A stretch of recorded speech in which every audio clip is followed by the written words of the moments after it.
প্রকৃত মুসলমানদের জন্য হুজুর, আমাদের যারা নেতা আছে তাদের জন্য বলছেন। হ্যাঁ, আমি তাদের জন্যও বলছি, কারণ আগে সে মুসলমান, তারপর সে টিএমসি, আগে সে মুসলমান, তারপর সে আপনার সিপিএম, আগে সে মুসলমান, তারপরে সে অন্য কোন দলের। চালাকি আরম্ভ করেছো তুমি। জুম্মা 8 দিন ঝান্ডা ধরতে শিখেছো, জিন্দাবাদ করছো। জানো না তোমার অন্তরের সঙ্গে আমার অন্তরের টান, তোমার সঙ্গে আমার শত্রুতা নেই, তোমার সঙ্গে আমার দুশ্মনী নেই। তুমি ভুল করলে 500 বার তোমার ভুলটা বলবো, কারণ এই অধিকার তুমি কালকে ছেলে তোমার না থাকতে পারে, তোমার বাপ দাদুরা আমাদের উপর দিয়ে রেখেছে।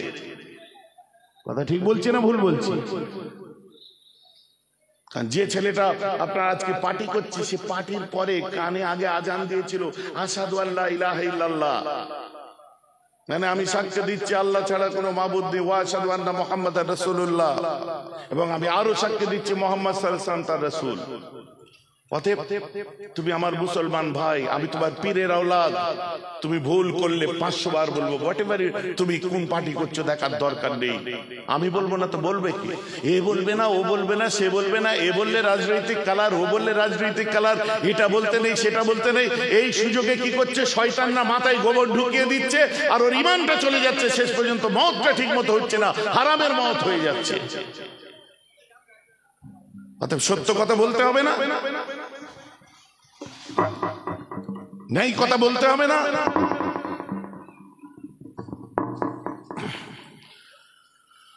এমন মুসলমান, ওটা আমি পরে আসছি, আগে একটু বলি। আবু জেহেল যখন আল্লাহ রাসূলকে বলছে খোদা দেখো, না হলে খোদা দেখাও, বলছে তার মানে কি? বলছে তুমি বলছো তোমার আল্লাহ আছে, ওটা আমায় দেখাও, আমি মেনে নেবো। আর তুমি যদি না দেখাতে পারো, আমার আল্লাহকে দেখতে হবে তোমাকে। চলো, লাত, উজ্জাত, মানাত, হাবল, বুঝতে পারছেন এরা কারা?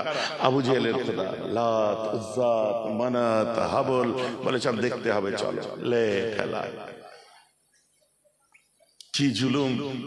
আমি মঙ্গলবারের দিন আসছি, মানে একটা যে কোনো দিন বলেছে আমি মঙ্গলবারের দিন আসছি, তুমি কি সিদ্ধান্ত নিচ্ছ আমাকে জানাবে। আমি এখন চললাম, চলে গেল। আমার নবীজি কাঁদছে, আমার আল্লাহ বললেন হাবিব। আল্লাহ কিভাবে বলেন? জিবরাইল মারফত বলে। হুজুর জিবরাইল মারফত এটা কি হলো? ডাইরেক্ট কথা বলে না? আরে আশ্চর্য, আপনার হাতে সব অ্যান্ড্রয়েড ফোন আছে না রে? অ্যান্ড্রয়েড ফোন ব্যবহার করেন তো? বড় ফোন ব্যবহার করেন তো? বড় ফোনের মধ্যে কারোর সাথে কথা বলতে গেলে কি বলতে হচ্ছে? আপনার লোকটা আমেরিকায় আছে, বুঝলেন, ইউএসএ তে আছে, আপনি হঠাৎ করে টাইপ করে দেবেন কি হাউ আর ইউ, টং চলে গেল। বলে I am fine bro, WhatsApp, it's cool, এসব কথাবার্তা হয়তো নাকি? তাহলে আপনার হাতে ফোন আছে, একটা অ্যাপের মধ্যে দিয়ে আপনি ফোন করছেন, ভিডিও কল করছেন, যা করছেন ওই অ্যাপটা সঙ্গে সঙ্গে আপনার কথাটা কোথায় পৌঁছাচ্ছে? আমেরিকা, লন্ডন, জাপান, জার্মান, যে দেশেই থাকেন সেখানে সঙ্গে সঙ্গে পাঠিয়ে দিচ্ছে। আপনি বলুন ওই অ্যাপ কথা বলছেন, আপনি কথা বলছেন, কথা আপনি বলছেন অ্যাপ মাধ্যম। তো জিবরাইল আলাইহিস সালাম এমন একটা অ্যাপ যে ওই অ্যাপটার কাজে লাগালেই আল্লাহর সঙ্গে রাসূলের কথাবার্তা হয়। বলুন না সুবহানাল্লাহ। বোঝা গেছে তো নাকি? জিবরাইল এসে গেছে। হুজুর চিন্তিত কেন? দেখো না, বলছে আল্লাহকে বলুন। আমার আল্লাহ, আবু জেহেল এসেছিল। বলছে কি বলছে? তোমাকে দেখবে বলছে। তো বলে দাও, আমাকে দেখা যাবে না। আল্লাহ বলে দিয়েছি। বলছে তাহলে? বলছে তোমাকে যদি না দেখাতে পারি, ও আমাকে বলে গেছে, তাহলে ওর খোদাকে দেখতে হবে, যেতে হবে, আর গেলেই আমাকে সেজদা করাবে। আল্লাহ আমি তোমায় ছাড়া কাউকে সেজদা করতে পারবো না, তোমাকে ছাড়া কাউকে দেখবো না।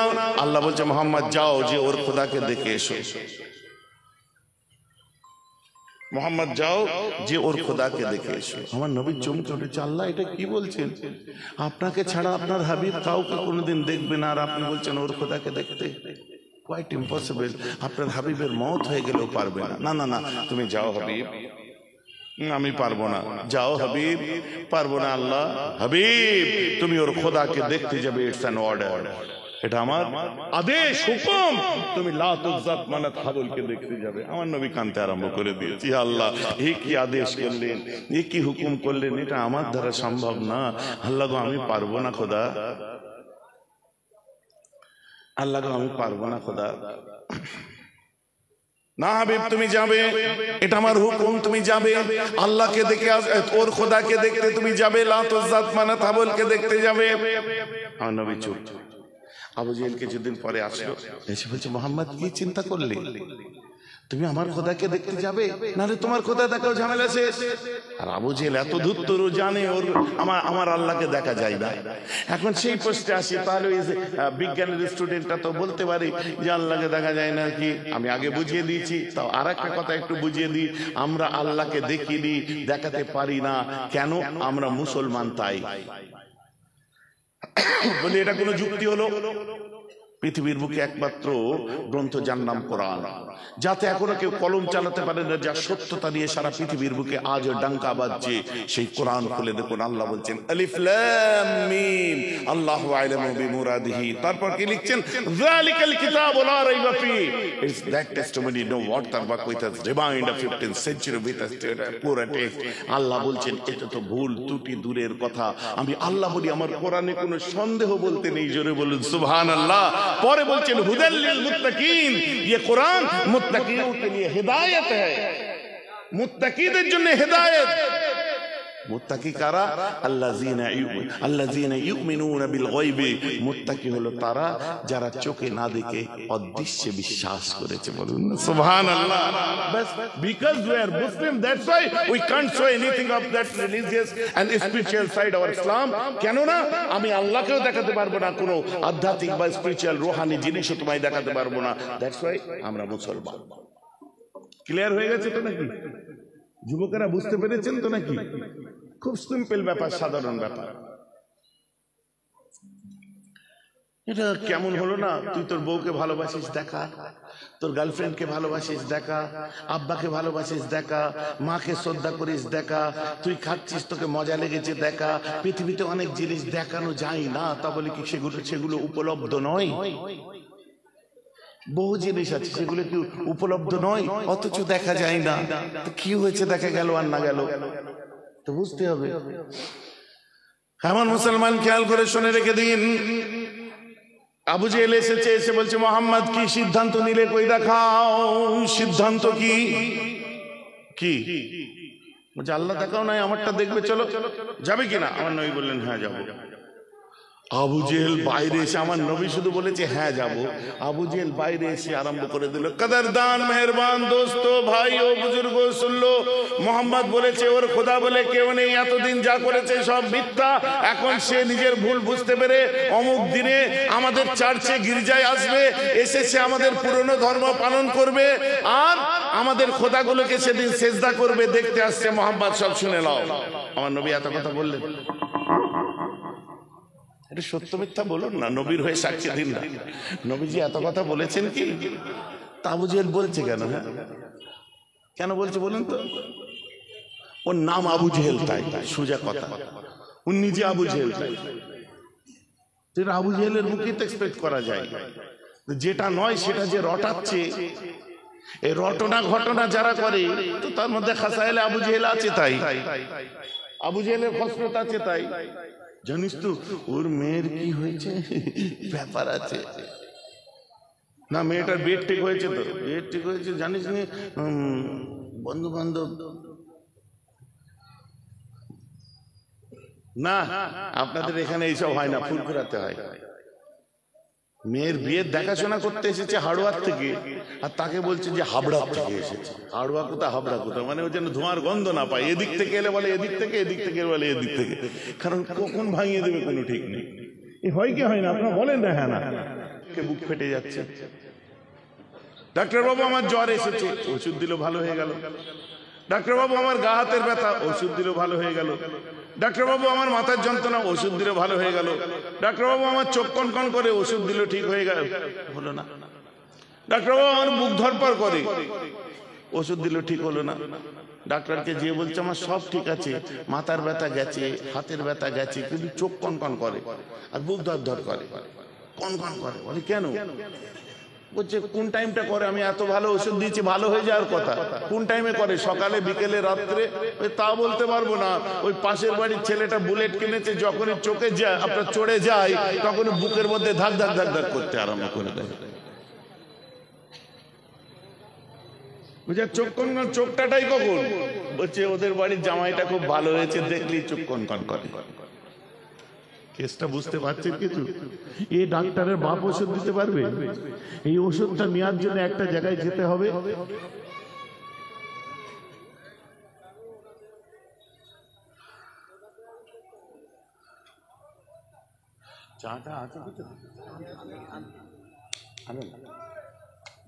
ভাইজান আপনাদের বিরক্ত লাগছে?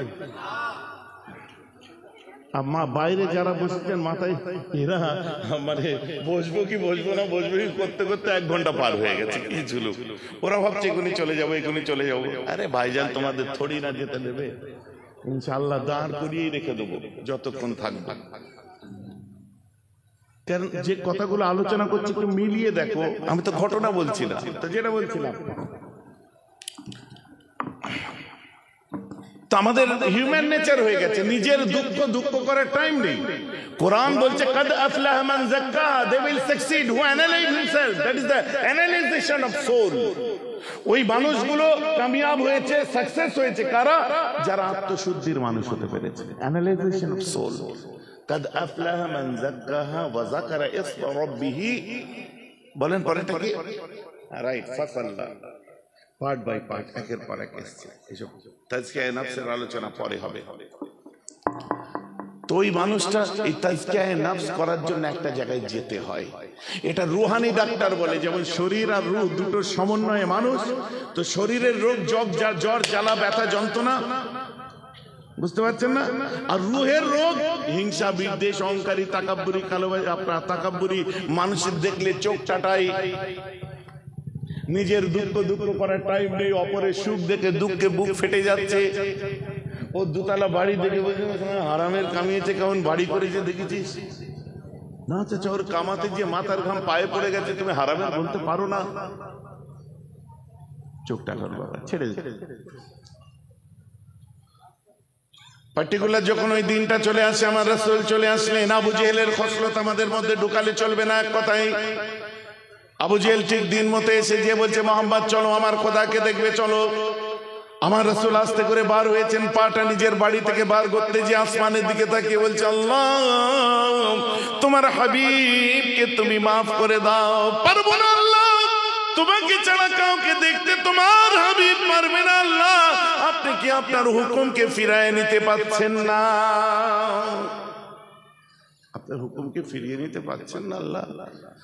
আপনার হাবিবের বুকের মধ্যে কষ্ট হচ্ছে, তো পারবেন না আল্লাহ? গো অ্যাহেড হাবিব, তুমি এগিয়ে যাও।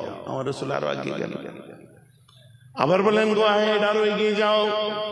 হাবিব তুমি এগিয়ে যাও, ওর বুতখানার দিকে, চার্চের দিকে, ওর উপাসনালয়ের দিকে তুমি এগিয়ে যাও। হাবিব তুমি এগোতে থাকো। হযরতে যায়েদ সঙ্গে ছিলেন, হযরতে আমর ইবনুল আস সাথে ছিলেন। আবু বকর সিদ্দিকের দিকে তাকিয়ে বলছে Abu Bakr what is this? বলে কেন? বলছে আল্লাহর রাসূল বলছে আল্লাহ ছাড়া কোনো মাবুদ নেই, অথচ নিজেই অন্যের খোদা দেখতে যাচ্ছে, এটা কি হচ্ছে? সিদ্দিক আকবর বলছে চুপচাপ পেছনে চল, আমার নবীর দ্বারা যেটা হয়েছে ঠিক হয়েছে, যেটা হচ্ছে ঠিক হচ্ছে, আর যেটা হবে আগামীতে ওটাও ঠিক হবে, এটাই হলো ঈমান। নবী যাচ্ছে, তোর কিসের আছে? চল, আল্লাহ রাসূল যাচ্ছে, আমরাও যাব। বলেন না সুবহানাল্লাহ, এটাই তো ঈমান। আর আবু জেহেল ওদিকে বলছে হ্যালো, বলেছিলাম এটাকে এই করছে, বুঝলেন? এইবারে বুতখানার সামনে যখন এসে গেছে, আবু জেহেল সোজা মাথাটা হ্যাট করে গির্জার ভিতরে ঢুকে গেল, প্রার্থনাশালার মধ্যে ঢুকে গেল। ঢুকে যাওয়ার পরে লাত, উজ্জাত, মানাত, হাবল সবাই পায়ে যে একদম লম্বা লম্বা করে সেজদা করছে। আমার রাসূল বড় বড় চোখ করে দেখছে। আমার রাসূল বলছে আল্লাহ আমি পারবো না। না, তোমাকে পারতেই হবে। আল্লাহ আমি ওখানে যেতে পারবো না। হাবিব তোমাকে পারতে হবে। এক সময় আমার রাসূল ঝরঝর করে কাঁদতে কাঁদতে জমিনেতে হাঁটু মুড়ে দিয়ে বসে পড়ে বলছে আল্লাহ গো, তোমার হাবিবের বুকের মধ্যে কষ্ট হচ্ছে, তুমি কি দেখতে পাও না আল্লাহ? তোমার হাবিব তোমাকে ছাড়া অন্য কাউকে কখনো দেখবে না পরওয়ারদিগার। আমার আল্লাহ বলছে হাবিব তুমি কেঁদো না, শান্ত হও, তোমার বুকের কষ্ট আমি আল্লাহ সহ্য করতে পারি না। ইন্নী মাআকা, মুহাম্মদ তুমি তো আর একা যাচ্ছ না, আমি আল্লাহ তো তোমার সাথে যাচ্ছি। be also with you, Habib. Don't cry. কেঁদো না, আমি তোমার সাথে যাচ্ছি তো। আমার রসুল চোখটা মুছে মুছে, তাহলে এতক্ষণ কাঁদালেন কেন? আগেই বলতে পারতেন। বলেন না সুবহানাল্লাহ। এখন বলতে পারেন, ও বাবা আমার নবী জানতেন না, আল্লাহ বললেন তবে জানতে পারলেন, তাই তো? আরে আমার নবী জানতেন কি জানতেন না পরের কথা, আমার আল্লাহ বলেছেন আমার নবী। আপনার আশিক মাশুকের মধ্যে কথা হচ্ছে, বাহানা ছিল কথা বলার, আর অন্য কিছু আমি বুঝি না। বলেন না সুবহানাল্লাহ। আবু জেহেল বেরিয়ে এসেছে, আল্লাহ রাসূলকে বলছে মুহাম্মদ, এটা খুলে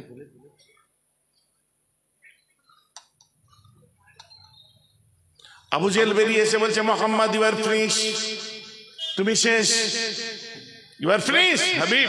মুহাম্মদ মৃত্যু, তুমি কাযযাব, তুমি দাগাবাজ, তুমি ধোঁকাবাজ, মানুষকে জাদু করো, একবার যে তোমার দিকে যায় সে আর দ্বিতীয়বার ফিরে আসে না। এটা রাইট বলেছে, এটা রাইট কথা বলেছে। ওই শত আবু জেহেলের মুখ দিয়েও ভালো কথা বার হয়েছে। এটা একবার যে আমার রাসূলকে ভালোবেসেছে সে আর কখনো ফিরে যায় না। মুহাম্মদ তোমার জারি জুরি আজ ধরা পড়ে গেছে, তুমি ফিনিশ, ধোঁকাবাজ তুমি একটা। আমার আল্লাহ বলছে হাবিব রে, আমি তো আর সহ্য করতে পারলাম না। মুহাম্মদ আবু জেহেল যে কথাগুলো বললো, আমার আরশে ধাক্কা লেগে গেছে। হাবিব আর দেরি করো না, তোমার ডান দিকের পাটা একবার আবু জেহেলের চার্চের ভিতরে, তোমার ডান পাটা ওর প্রার্থনাশালার মধ্যে একবার রাখো, বাকি খেলাটা আমি আল্লাহ দেখিয়ে দিচ্ছি।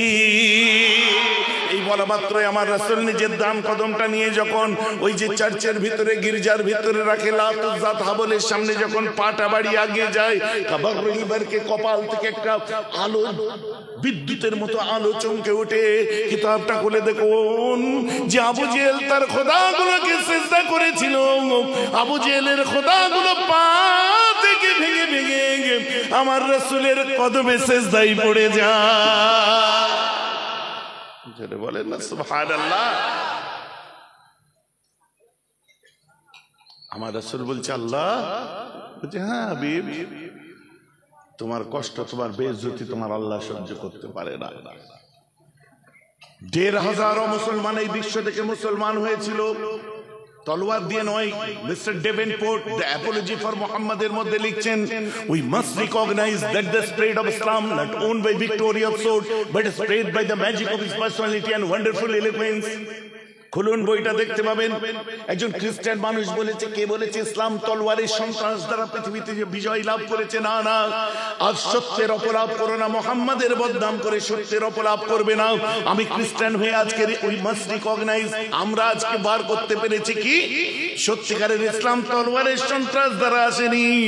ইসলাম তো মুহাম্মাদের অ্যাক্টিভিটিস, মুখের বাণীতে এসেছে, আর মুহাম্মাদের আদর্শ বিশ্ব জয় করে নিয়েছে। বিরক্ত লাগছে না তো আপনাদেরকে? বুঝতে হবে। তাই তার আদর্শ বুঝতে গেলে আমাদেরকে তো কোনো না কোনো জায়গায় যেতে হবে। লাইফ কিভাবে নিজে সংগঠিত করব সেগুলো তো আপনাদেরকে বুঝতে হবে। আপনারা চা খেয়েছেন? চা দিয়েছেন সবাইকে? মাদ্রাসার পক্ষ থেকে দেয়নি কেন? এত কাপ নেই? ও কাপ নেই, আর কাপ নেই, থাক, কাপ নেই, চা খেয়ে দরকার নেই। কাপ যা চা তার এটা কোরআন জুড়ে দিয়ে শুনলে ভালো লাগবে। আল্লাহ কোরআন পাকের মধ্যে লিখছেন, বিসমিল্লাহির রহমানির রহিম, মান ইয়াহদিহিল্লাহু ফাহুয়াল মুহতাদ ওয়া মান ইউদ্লিল ফালাম তাজিদ লাহু ওয়ালিয়্যাম মুরশিদা। আল্লাহ যাদের হেদায়েত দেওয়ার ইচ্ছা প্রকাশ করেন ওরা হেদায়েত প্রাপ্ত।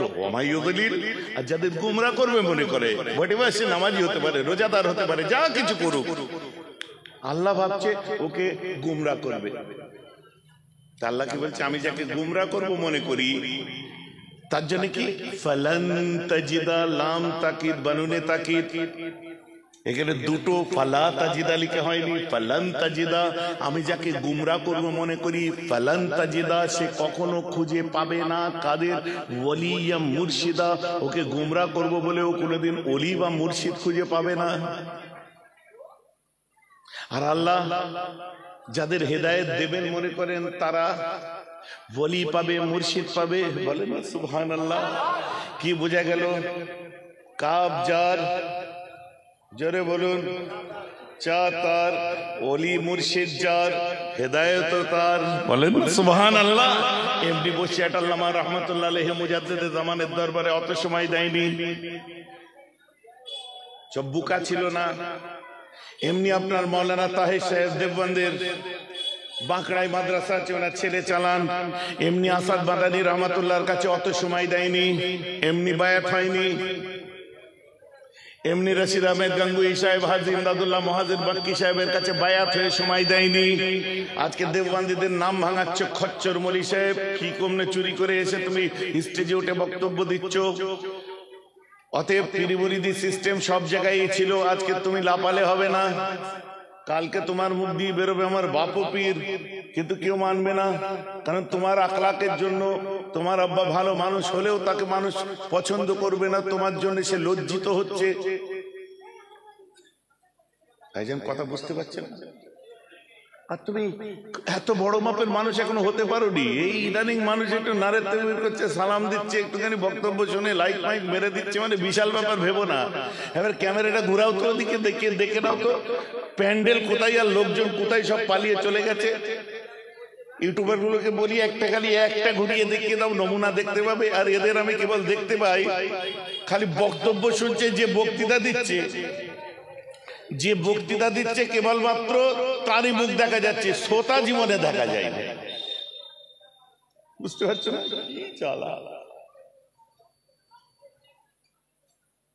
জ্বালানোর যন্ত্রণা। শুনুন, অহংকারকে মানুষ পছন্দ করে না, এবং অহংকার মানুষ পছন্দ করে না। দ্যাটস ওয়াই আমার আল্লাহ তাআলা অহংকারকে হারাম করেছে।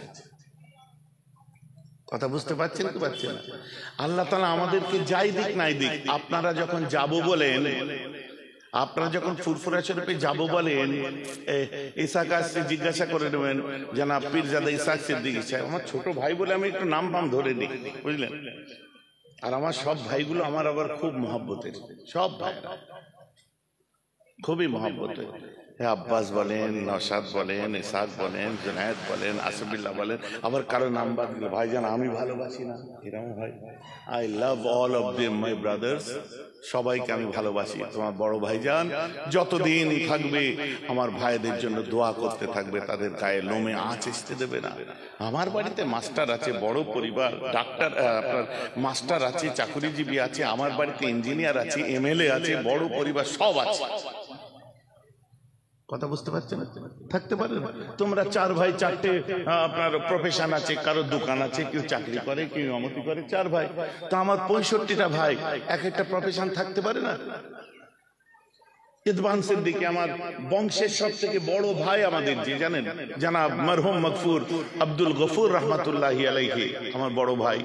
আমার মানে কি আমাদের আব্বাজান চাচাজানদের জেনারেশনের মধ্যে সব থেকে বড় যিনি ছিলেন আমার বড় ফুপু মেজো হুজুর কেবলার বড় মেয়ে শওকাতারা, সৈয়দা শওকাতারা সিদ্দিকা, বুঝলেন? উনি দাদা হুজুর কেবলার খেদমত করেছিলেন। ওনার পরে আমার বড় চাচাজান, ওনার থেকে 9 বছরের ছোট, পীর আল্লামা সাইফুদ্দিন সিদ্দিকী রহমাতুল্লাহি আলাইহি, ঠিক আছে?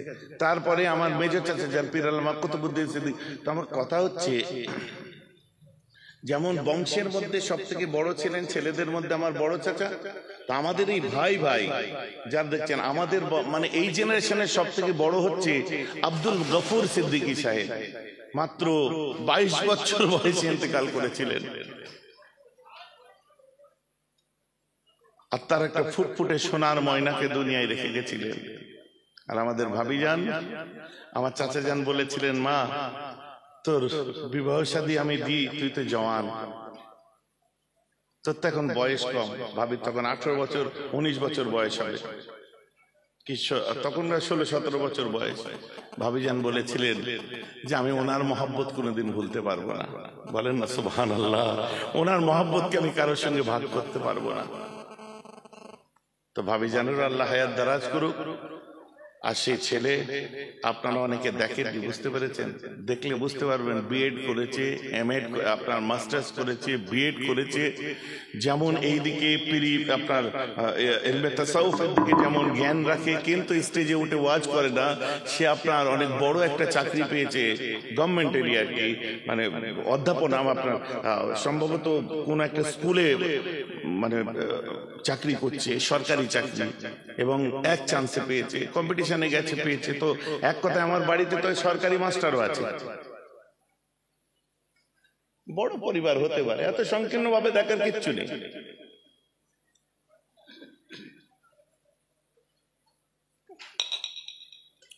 এই যে ইসহাক সিদ্দিকী আসবে, ইসহাক ভাই আমাকে বলছে, ভাইজান আপনার তো বড় বড় পুকুর আছে। হ্যাঁ, বড় বড় পুকুর আছে, আপনাকে বাটা মাছ দেবো। ওর পুকুরে বাটা মাছ আছে, ওর বিশাল বড়, প্রায় 22 বিঘে এক একটা পুকুর, এরকম বড় বড় পুকুর আছে। তো বলছি, ভাইজান আপনাকে বাটা মাছ, তো 2 কুইন্টাল বাটা মাছ দিল। এবার আমি জানি বাটা মাছ, পুকুরের মাছ পুকুরে আছে, জাল দিয়ে দেখি একটাও নেই। আরে গেল কোথায়? বলছে, ভাইজান একটুখানি ফাঁক পেলে সব চলে যায়। তো আমার পাশে একটা ডুবা ছিল, আমি তাকে বললাম, তুই বাটা মাছ ছেড়েছিস? বললেন, না ভাইজান ছাড়ি না। তো এলো কোথার থেকে?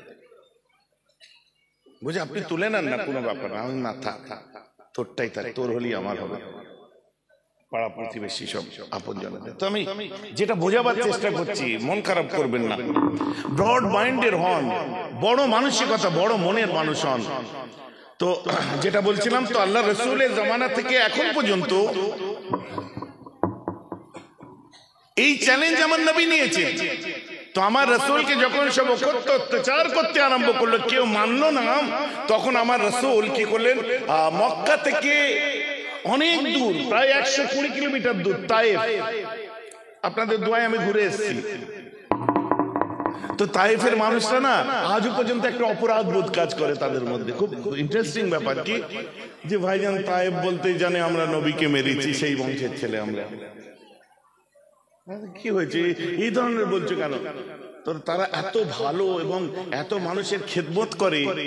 আলহামদুলিল্লাহ, আমার রসুলের দোয়ায় সত্যি ওরা হেদায়েত পেয়ে গেছে, বলুন না সুবহানাল্লাহ। আমার নবী বলেছিলেন, আমার নবীকে যখন ওখানে গেলেন, যাওয়ার পরে, তায়েফে যাওয়ার পরে 2 ভাই, বুঝলেন,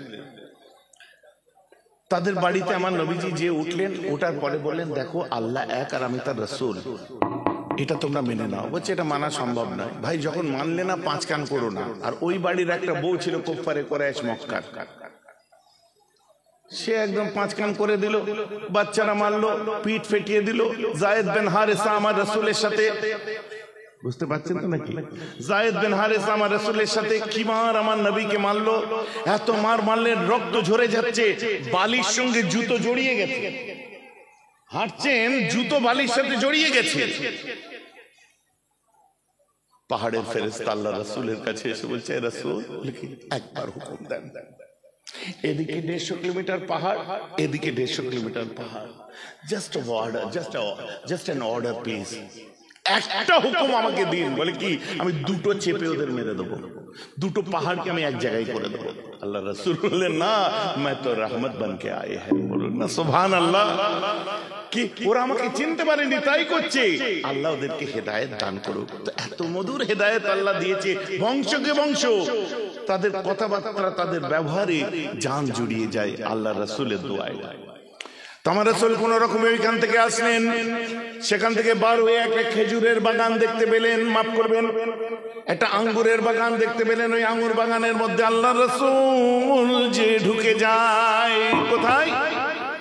আঙ্গুর বাগানে। একটু বলে নি, আরবের এখনো পর্যন্ত একটা সিস্টেম আছে, আপনি যদি কারো প্রপার্টির মধ্যে চলে যান, কারো জায়গার মধ্যে গিয়ে যদি ঢুকে যান, তারা কখনো আপনাকে অ্যাটাক করবে না, কারণ আপনি কারো প্রপার্টিতে চলে গেছেন। আমার রাসূল খেজুরের বাগানে ঢুকলেন, ঢুকার পরে আমার রাসূলের রক্তাক্ত অবস্থায় দেখে খেজুর বাগানের মালিক বলল, আহারে কি মার মেরেছে মানুষটাকে, একটু পানি দে ওকে, আসুন কিছু আঙ্গুর বাটিতে করে ওনাকে দে। তোর যে গোলাম ছিল, সেই গোলাম যে আল্লাহ রসুলের হাতে যখন আঙ্গুর দিল আর পানি দিল, বলছে এই মুসাফির আপনি খান। আমার রসুল হাতে নেওয়ার পরেই বলছে বিসমিল্লাহির রহমানির রহিম। এই তো চমকে উঠে বলছে কোথা থেকে শিখলেন এটা? কাকে?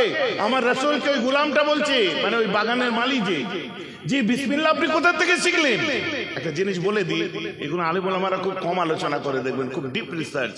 আমরা এখন বিসমিল্লাহ বলি, কিন্তু তখন ওরা কি বলতো? তারাও তো মানতো আল্লাহকে, বুঝতে পারছেন? তখন বিসমিল্লাহ ছিল না, বিসমিল্লাহ মুসলমানদের জন্য ছিল। তারা বলতো বেইসমিকা আল্লাহুম্মা,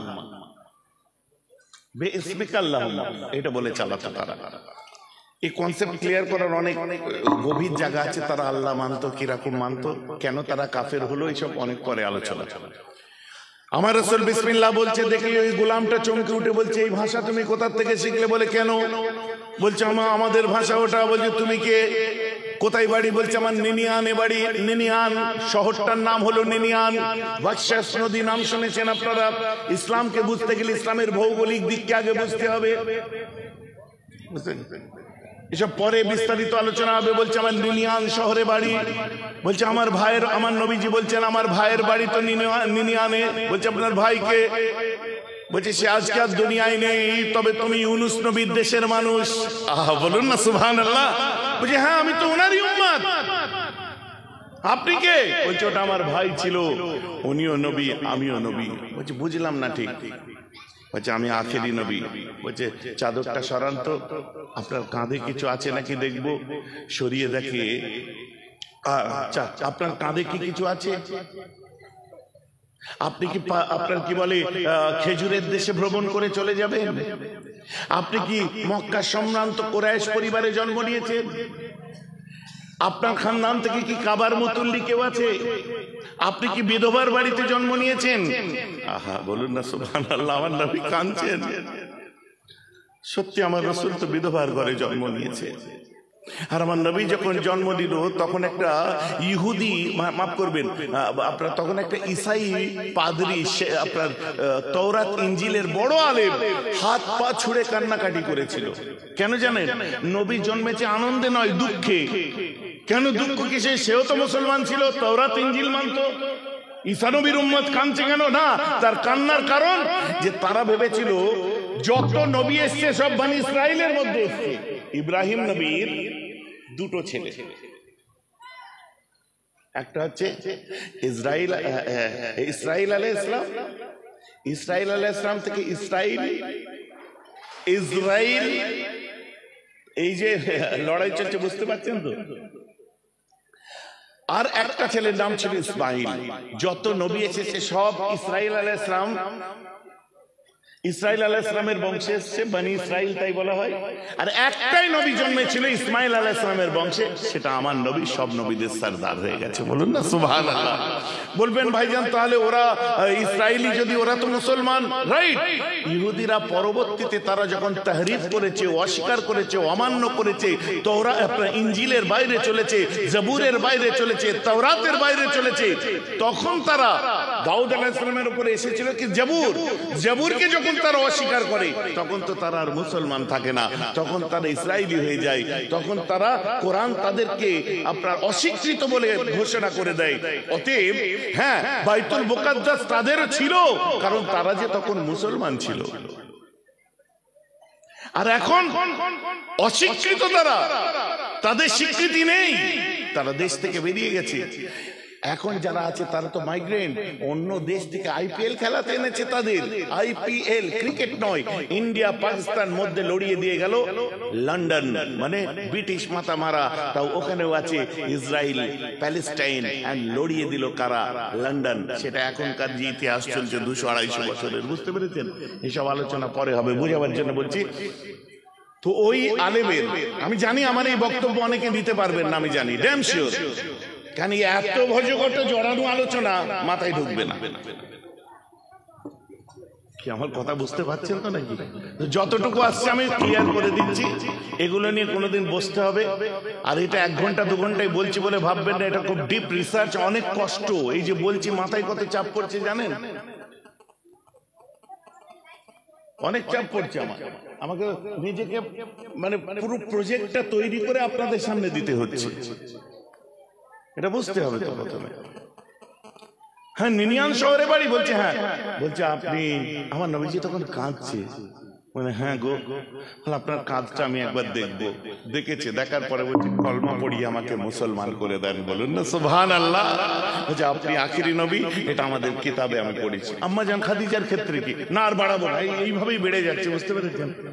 আম্মা জান খাদিজার মুসলমানের ব্যাপার হচ্ছে এইটাই, যে নবীজি যখন এসে বললেন আম্মা জান খাদিজা আগে আগে বলে দিচ্ছে, এইরকম এসেছিল, তোমাকে বুকে করে চেপেছে, তুমি আখেরে তুমি নবী হয়েছো, তাই তো আল্লাহ এক, তুমি তার রসুল। আম্মা বলছে, আমার রসুল বলছে আম্মাকে, খাদিজাকে, তুমি জানলে কি করে? বলছে আমি আমার চাচার মুখে শুনেছি, আর আমার চাচা তো তাওরাত ইনজিলের আলেম। বলেন সুবহানাল্লাহ। এসব পরে হবে, কোনো না কোনো দিন হবে। আজকে এখানে ফিনিশ করে দিই। আল্লাহ রসুলকে তখন ওই মানুষটা কি করলো? বললো রাতের অন্ধকারে আপনাকে নিয়ে যাব। রাতের অন্ধকারে ওয়াদিয়ে নাখলা বলে একটা জায়গা আছে, সেখানে পৌঁছে দিল আল্লাহ রসুলকে। আর ওখানে যে ফজরের ওয়াক্ত এসে গেছে, আমার রসুল নামাজে দাঁড়িয়ে গেলেন, আল্লাহু আকবার, সূরাতুল বাকারা পড়তে আরম্ভ করলেন আমার রসুল। কেন এত ঘটনা, এইগুলো কেন বলছি এক্ষুনি, মানে একে একে দুই মিলে যাবে। আপনারা ওয়াজ ভুলে গেছেন আমি শিওর। কেন?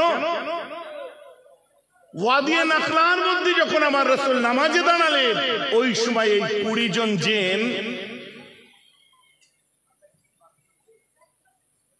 এইবার হাসি পেয়েছে, তাই না? কি ভাইজান কোথা থেকে জুড়ছে?